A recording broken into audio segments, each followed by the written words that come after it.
بسم اللہ الرحمن الرحیم الحمد للہ رب العالمین والصلاة والسلام علی اشرف الانبیاء وامام المرسلین وعلى آلہ وصحابتہ اجمعین اما بعد فقد قال اللہ تبارک وتعالی فهل ينظرون إلا الساعة أن تأتيهم بغتة فقد جاء أشراطها فأنى لهم إذا جاءتهم ذكراهم۔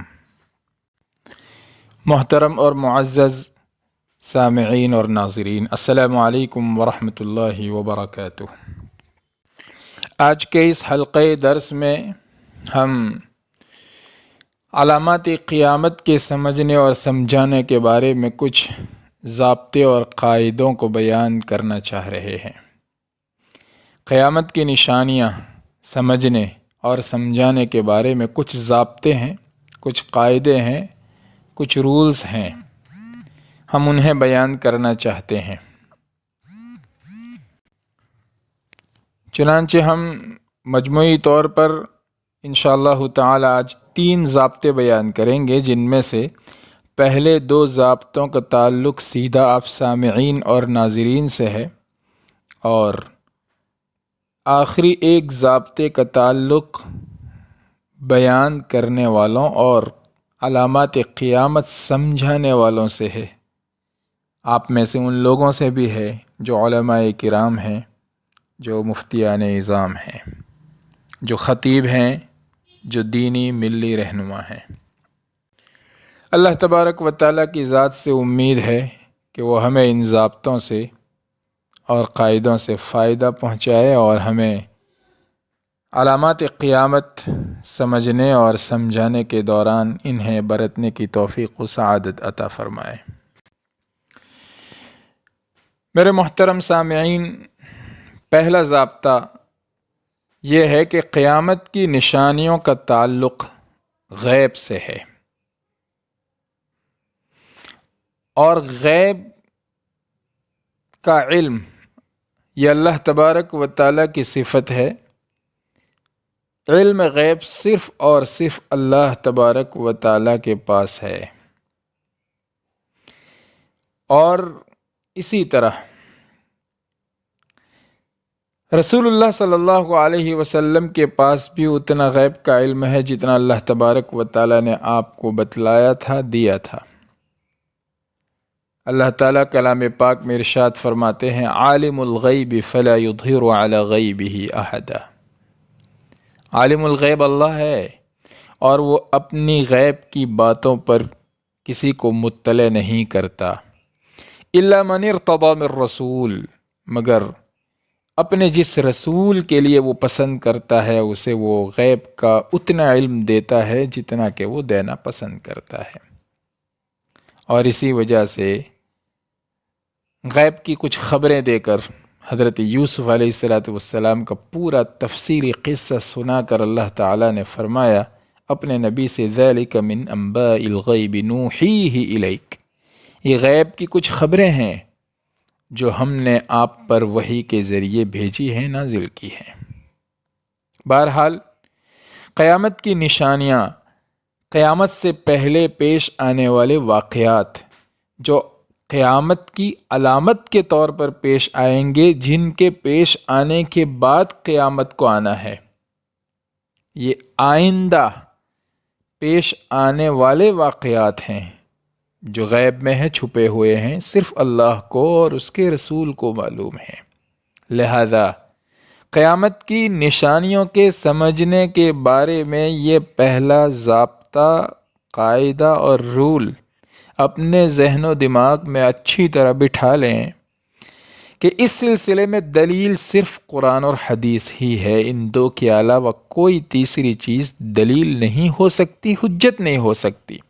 لہذا قیامت کی نشانیاں کب پیش آئیں گی، کون سی نشانی کب پیش آئے گی، اس سلسلے میں کسی کے خواب کو آپ تسلیم نہیں کریں گے، کسی کا خواب کوئی حجت نہیں ہے، کسی بزرگ کا کشف بھی اس سلسلے میں حجت نہیں ہے کہ کون سی علامت قیامت کب پیش آئے گی۔ اس سلسلے میں صرف اللہ کی کتاب اور رسول اللہ صلی اللہ علیہ وسلم کی حدیث، یہی دو چیزیں دلیل اور حجت ہوں گی، اس لیے کہ غیب کا علم صرف انہی دو میں ہے، ان کے علاوہ کہیں نہیں ہے۔ معزز سامعین اور ناظرین، دوسرا ضابطہ اس سلسلے میں، دوسرا رول، اہل علم کی طرف رجوع کرنا ہے، مراجعات علماء ضروری ہے۔ اللہ تعالیٰ نے ارشاد فرمایا ہے فَاسْأَلُوا أَهْلَ الذِّكْرِ إِن كُنتُمْ لَا تَعْلَمُونَ، اگر تم نہیں جانتے تو جاننے والوں سے پوچھو اور سوال کرو۔ لہذا اس سے پتہ چلا کہ اگر ہم کوئی ایسی خبر سنتے ہیں، کوئی ایسا واقعہ دیکھتے ہیں، یا ہمارے دل دماغ میں تخیل میں کوئی خیال گزرتا ہے، ہمیں کچھ اس طرح کے وسوسے آتے ہیں، تو ہمیں اس سلسلے میں جید علماء سے پوچھنا چاہیے، اہل علم سے معلوم کرنا چاہیے۔ خود ہی کوئی نتیجہ نکال کر اسے پھیلانا شروع نہیں کر دینا چاہیے، جیسے آج کل یوٹیوب پر، واٹس ایپ پر، فیس بک پر اور اس کے علاوہ دیگر ذرائع میں طرح طرح کے واقعات بیان کیے جاتے ہیں، وائرل کیے جاتے ہیں، بلکہ ایڈٹ کر کے ڈالے جاتے ہیں، اور ہم اس کی تحقیق کرتے نہیں، چھان بین کرتے نہیں، اہل علم سے پوچھتے نہیں، اور وائرل پر وائرل کرتے چلے جاتے ہیں۔ یوں کہنا صحیح ہوگا کہ بہت سارا وہ کچرا جو ہمارے اس سوشل میڈیا کے ذریعے سے فیس بک پر، واٹس ایپ پر، یوٹیوب پر روزانہ صبح کو ہمارے موبائل میں ڈھیر کے ڈھیر آتے ہیں، ہم بغیر چھان بین کیے آگے اسے دوسروں کے گھروں میں ڈال دیتے ہیں، دوسروں کی معلومات میں ڈھیر کے ڈھیر کر دیتے ہیں، حالانکہ ان میں کے اکثر فیک ہوتے ہیں، کوئی حیثیت نہیں، سب فیک۔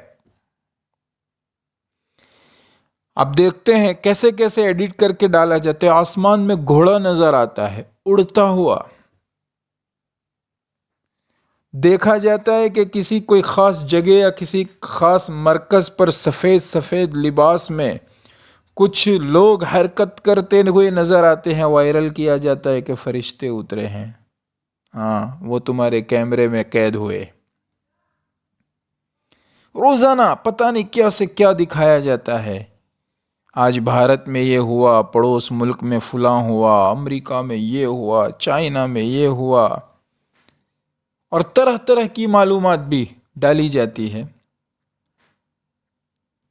اس بیماری کا، اس بیماری کا، کورونا کا، قرآن میں، حدیث میں، فلانی جگہ یہ ذکر وہ ذکر، اور اس کو آگے بھیجا جاتا ہے بغیر چھان بین کیے، بغیر علماء کی طرف رجوع کیے۔ یہ خطرناک حد تک چل رہا ہے، اس سے پرہیز کرنا چاہیے، اس سے بچنا چاہیے۔ ہم کوئی بھی واقعہ دیکھیں یا کوئی بھی واقعہ سنیں، یا ہمیں کسی واقعے کے بارے میں کوئی خیال گزرے، کوئی وسوسہ آئے، تو اسے آگے بڑھانے سے پہلے ہم اہل علم سے رجوع کریں، ان سے معلوم کریں، اور اس کے بعد پھر ہم اسے اگر ضروری ہو، مناسب ہو تو پھر آگے بھیجیں۔ فَاسْأَلُوا أَهْلَ الذِّكْرِ إِن كُنتُمْ لَا تَعْلَمُونَ، اگر تم نہیں جانتے تو جاننے والوں سے پوچھو اور معلوم کرو۔ یہ بے انتہا ضروری ہے، ایسا نہ کرنے کی وجہ سے ذہنی تشویش، الجھن، پریشانی، طرح طرح کے خیالات، طرح طرح کی باتیں، آدمی سوچ سوچ کر پریشان ہوتا رہتا ہے، اور حقیقت کچھ بھی نہیں ہوتی۔ پچھلے دنوں بعض ممالک کے بارے میں کتنی ساری نیوز وائرل ہوئی، لیکن ان میں کہ اکثر فیک تھی۔ ہم نے دیکھا بعد میں کچھ دنوں کے بعد اس کی تحقیق آتی ہے تو پتہ چلتا ہے کہ فلانی نیوز بہت وائرل ہوئی، فلانی خبر بہت زیادہ چلائی گئی تھی، وہ سب غلط تھی، جھوٹ، فاسألوا اہل الذکر ان کنتم لا تعلمون، اگر نہیں جانتے تو جاننے والوں سے پوچھو۔ کوئی بھی واقعہ پیش آتا ہے، کسی بھی حدیث سے کوئی بھی جوڑ دیتا ہے، کیا وہ اس حدیث کا مصداق ہے؟ فٹ بیٹھتا ہے اس حدیث میں جو کچھ بیان کیا ہے اس پر؟ وہی مراد ہے؟ اگر نہیں ہے اور ہم اسے چلاتے ہیں اور چلانے والوں کا جو جھوٹ ہے حصہ بنتے ہیں، تو رسول اللہ صلی اللہ علیہ وسلم کی کسی حدیث یا آیت، کسی اللہ تبارک و تعالیٰ کی کتاب کی کسی آیت کے مفہوم کو ہم غلط طور پر آگے بڑھاتے ہیں، ہم اس کے ذمہ دار ہیں۔ اس لیے معزز سامعین اور ناظرین، ہمیں اہتمام کرنا چاہیے کہ اہل علم سے پوچھے بغیر ایسی کوئی چیز وائرل نہیں کرنی چاہیے۔ فاسألوا اہل الذکر ان کنتم لا تعلمون۔ محترم سامعین اور حاضرین، آج کے اس حلقے درس میں تیسرا ایک اہم ضابطہ میں بیان کرنا چاہ رہا ہوں۔ اس کا تعلق بیان کرنے والوں سے زیادہ ہے، علماء سے زیادہ ہے، کہ وہ قیامت کی نشانیوں کو، علامات قیامت کو بیان کرنے کے باب میں اس ضابطے کی رعایت کا خاص اہتمام کرے، ورنہ پتہ نہیں کیسے کیسے فتنے وجود میں آتے ہیں۔ اور یہ ضابطہ ہے، لوگوں کی عقلوں سے اوپر کی باتیں بیان نہیں کرنا چاہیے۔ بخاری شریف میں حضرت علی رضی اللہ تعالیٰ عنہ کا یہ قول نقل کیا گیا ہے۔ حضرت علی فرماتے ہیں حدث الناس بما يعرفون، ابن حجر فرماتے ہیں ای بما يفهمون، لوگوں سے وہ باتیں بیان کرو جو ان کی سمجھ میں آ سکے، جو ان کے پلے پڑ سکے، جو ان کی عقل میں اتر سکے۔ اتحبون ان يكذب الله ورسوله، کیا ہر کس و ناکس کے سامنے، ہر ایرے غیر نتھو خیر آدمی کے سامنے کچھ بھی، ہر چیز بیان کر کے تم یہ چاہتے ہو کہ پھر اللہ اور اس کے رسول کو جھٹلایا جائے؟ جس کی سمجھ میں نہیں آئے گا وہ کہے گا کہ ایسا نہیں ہو سکتا، اللہ اور اس کے رسول کو جھٹلا دے گا، تم یہ چاہتے ہو؟ عبداللہ ابن مسعود رضی اللہ تعالیٰ عنہ کے باب میں مقدمہ مسلم میں یہ بات منقول ہے کہ وہ فرماتے ہیں ما انت بمحدث قوما حدیثا لا تبلغه عقولهم الا كان لبعضهم فتنہ۔ اگر آپ کسی قوم کے سامنے، کچھ جماعت کے سامنے، کچھ لوگوں کے سامنے، کسی مجمع کے سامنے، اپنے فالوورز کے سامنے ایسی کوئی بات بیان کر دو گے جو ان کی عقلوں تک نہیں پہنچ سکتی، یعنی ان کی عقلوں کی رسائی وہاں تک نہیں ہو سکتی، تو پھر یہ ان کے لیے یا ان میں سے بعض کے لیے، ان سامعین میں سے کچھ کے لیے فتنے کا سبب بن جائے گی یہ بات۔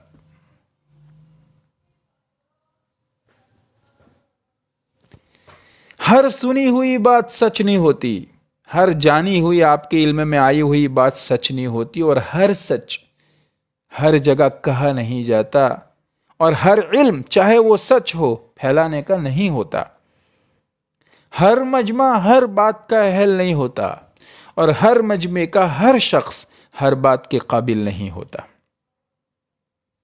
یہ مضمون سے متعلق بات ہے۔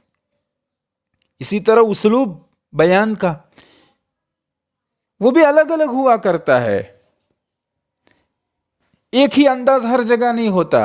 اہل علم کا مجمع ہو تو خطاب کا انداز و اسلوب الگ ہوتا ہے، عوام الناس کا مجمع ہو تو خطاب کا انداز الگ ہونا چاہیے، آپ کی زبان الگ ہونی چاہیے۔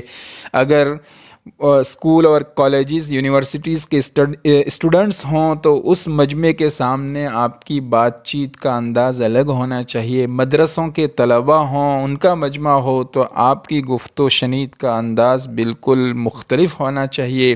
خواتین کا مجمع ہو تو آپ کی باتیں کرنے کا انداز الگ ہونا چاہیے۔ ایجوکیٹڈ لوگ، پروفیشنل لوگ آپ کے سامعین ہوں تو آپ الگ انداز سے بات کریں گے۔ سادہ لوح، سادہ تختی والے، سادہ دل والے لوگ، دیہاتوں میں رہنے والوں کا مجمع ہو، کسانوں کا ہو، مزدور پیشہ لوگ ہوں، تو پھر ان کے سامنے آپ کی باتیں، آپ کی بات بیان کرنے کا انداز، آپ کی زبان، اس کا اسلوب، اس کا لب و لہجہ، اس کا نہج، اس کا ٹون سب الگ الگ ہونا چاہیے، آپ کی بات سمجھ میں آئے۔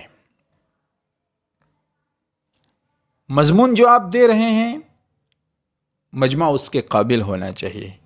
آپ جس اسلوب میں بیان کر رہے ہیں وہ اسلوب مجمع کے قابل ہونا چاہیے۔ اسی وجہ سے امام احمد رحمۃ اللہ علیہ بہت اہتمام فرماتے تھے۔ حافظ ابن حجر رحمۃ اللہ علیہ نے بھی لکھا ہے، امام شاطبی رحمۃ اللہ علیہ نے موافقات و اعتصام وغیرہ میں بھی لکھا ہے کہ امام احمد رحمۃ اللہ علیہ اہتمام کرتے تھے کہ وہ حدیثیں جن کا ظاہری مفہوم یہ ہوتا تھا کہ حاکم وقت کے خلاف اٹھ کھڑے ہو جاؤ، ایسی حدیثیں ہر کس و ناقص کے سامنے بیان نہیں کرتے تھے، حالانکہ وہ محدث تھے۔ امام مالک رحمۃ اللہ علیہ اپنے دور کے اعتبار سے صفات باری تعالی والی حدیثیں ہر کس و ناقص کے سامنے بیان نہیں کرتے تھے، اور امام ابو یوسف بہت غریب اور انوکھی اور اچنبھوں میں ڈالنے والی باتیں اور حدیثیں ہر کس و ناقص کے سامنے بیان نہیں کرتے تھے۔ لیکن آج کل ہم دیکھتے ہیں بہت سارے خطیبوں کو، بیان کرنے والوں کو، کہ ان کا یہ کوشش اور یہ اہتمام ہوتا ہے کہ بات ایسی ہو بالکل انوکھی، سب سے الگ، حالانکہ دین کے مسلمات اور محکم باتیں بیان کرنی چاہیے۔ ہر مجمع ہر بات کے قابل نہیں ہوتا۔ علامہ شاطبی رحمۃ اللہ علیہ نے موافقات میں لکھا ہے کہ جو دین کی ابتدائی باتیں سیکھنے جاننے والا ہو، اس کو ایسی باتیں نہیں بیان کرنی چاہیے جو بہت پکے اور دیندار اور دین کی سمجھ بوجھ رکھنے والے سمجھدار آدمی کا حصہ ہے۔ دین کا لیول جتنا زیادہ ہے اتنی اونچی باتیں، اور جتنا کم ہے اتنی عام فہم باتیں بیان کرنی چاہیے۔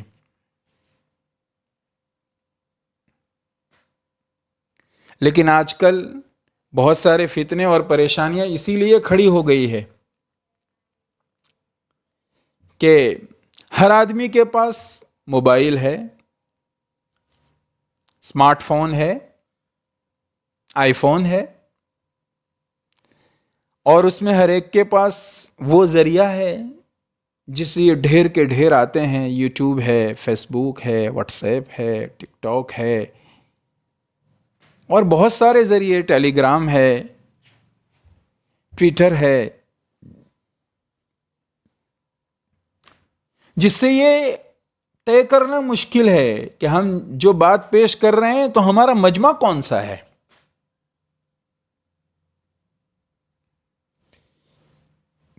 خواص میں کہنے کی باتیں عوام تک پہنچ رہی ہے، عوام کو کہنے کی باتیں خواص تک پہنچ رہی ہے، مردوں کی باتیں خواتین تک پہنچ رہی ہے، خواتین کی باتیں مردوں تک پہنچ رہی ہے۔ بہت غتر بود ہو رہا ہے، قطر بیونت ہو رہا ہے، الجھن ہو رہی ہے۔ اس کی وجہ سے فتنے بھی بہت سارے پھیل رہے ہیں۔ ہر بات ہر مجمع کے قابل نہیں ہوتی، ہر مجمع ہر بات کے قابل نہیں ہوتا، اور اسی وجہ سے قیامت کی نشانیوں کے بارے میں تو بہت زیادہ چوکنا اور اہتمام کرنا چاہیے، چوکنا رہنا چاہیے کہ ہم کوئی ایسی بات نہ کہیں جس کی وجہ سے فتنہ ہو، سمجھنے میں دشواری ہو، اور ہم یہ بھی لے کر سوچ کر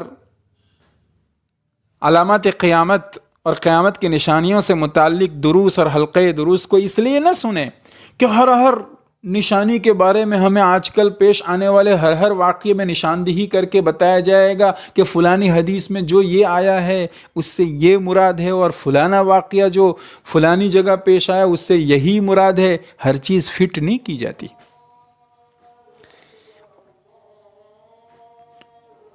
اور اگر کوئی فٹ ہو رہا ہو تو ہر دور میں، ہر زمانے میں، ہر جگہ، ہر موقع پر، ہر مجمع کے سامنے، ہر شخص کے سامنے اس کو بیان بھی نہیں کیا جاتا۔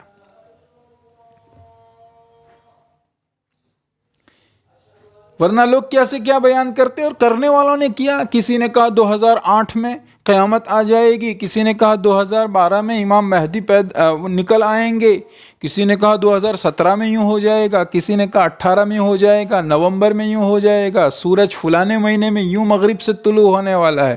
کچھ بھی نہیں ہوا.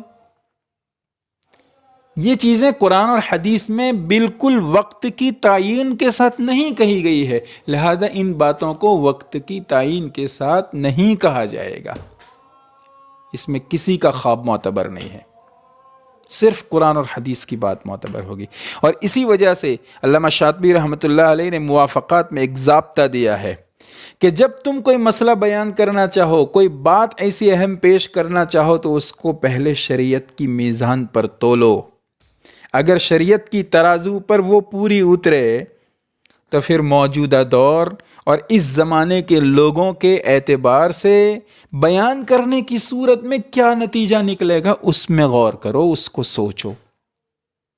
اگر تمہیں ایسا لگتا ہے کہ کوئی فساد مرتب ہوگا تو اسے مت بیان کرو، لیکن اگر ایسا ہوگا کہ ایسا لگتا ہے کہ کوئی فساد مرتب نہیں ہوگا، تو پھر اس بات کو، اس مسئلے کو، قیامت کی نشانی کی اس فہم کو، اس سمجھ کو، کسی واقعے پر اگر آپ فٹ کر رہے ہو تو اس کو اپنے دماغ پر پیش کرو کہ جب میں لوگوں کے سامنے بیان کروں گا تو لوگوں کی عقلوں کی طرف سے کیا رد عمل آئے گا، کیا نتیجہ نکلے گا، یہ لوگوں کی عقلوں میں بات اتر پائے گی کہ نہیں. اگر تمہارا ذہن اس پر، اس کے پیش کرنے کے بعد یہ فیصلہ کرتا ہے کہ نہیں لوگوں کی عقلوں میں یہ بات نہیں اتر پائے گی، تو مت بیان کرو. اور اگر وہ کہتا ہے کہ نہیں لوگوں کی عقلوں میں بھی یہ بات آ سکے گی، تو سوچو کہ خواص کی عقلوں میں بات آ سکے گی، اہل علم کی عقل میں، یا پھر سب سمجھ پائیں گے. اگر صرف خواص کی عقل میں بات آئے گی یہ لگتا ہے تو خواص کے مجمع میں بیان کرو، اور اگر ایسا لگتا ہے کہ یہ نارمل بات ہے، سب کی سمجھ میں آ سکتی ہے، سب اس کو سمجھ سکتے ہیں، کوئی کتاب و سنت کا انکاری نہیں ہو جائے گا، تو پھر اس کو عوام کے مجمع میں کہنا چاہیے. ان باتوں کا اہتمام کرنا چاہیے. بہرحال معزز سامعین اور حاضرین، ہم نے آپ حضرات کے سامنے قیامت کی نشانیوں کے سمجھنے اور سمجھانے کے باب میں 3 ضابطے، 3 قاعدے، 3 رول بیان کیے. پہلا، قیامت کی نشانیوں کا تعلق غیب سے ہے، لہذا اس میں دلیل صرف قرآن اور حدیث ہے، اس کے علاوہ کوئی چیز دلیل نہیں. دوسری چیز، علماء کی، اہل علم کی مراجعت ضروری ہے. فاسألوا اہل الذکر ان کنتم لا تعلمون، اہل علم سے پوچھو اور اس کے بعد آگے وائرل کرو. اور تیسری چیز، حدث الناس بما یعرفون، لوگوں سے اتنی بات کرو اور اس انداز میں بات کرو جتنی وہ ہضم کر سکیں اور جتنی ان کی سمجھ میں آ سکے اور جو انداز ان کے لیے آسان ہو. اللہ تبارک و تعالی ہمیں قیامت کی نشانیوں کے اس حلقہ درس سے بے انتہا فائدہ پہنچائے. ان اصول کو، ضوابط کو، ضابطوں کو، قاعدوں کو، رول کو برتنے کی توفیق و سعادت عطا فرمائے اور ہمارے لیے اس کو خیر بنائے. اللہ تعالی ہمیں اپنی رحمت کی چھاؤں میں رکھے. ان تمام فتنوں سے ہماری حفاظت فرمائے جو ظاہر ہو چکے، ان تمام فتنوں سے بھی حفاظت فرمائے جو آئندہ ظاہر ہونے والے ہیں. اللہ تبارک و تعالی ہر قسم کی وبائی امراض سے ہماری، آپ کی، پوری امت کی اور ہر فرد بشر کی بھرپور حفاظت فرمائے. وآخر دعوانا الحمدللہ رب العالمین. والسلام علیکم ورحمۃ اللہ وبرکاتہ. شکریہ.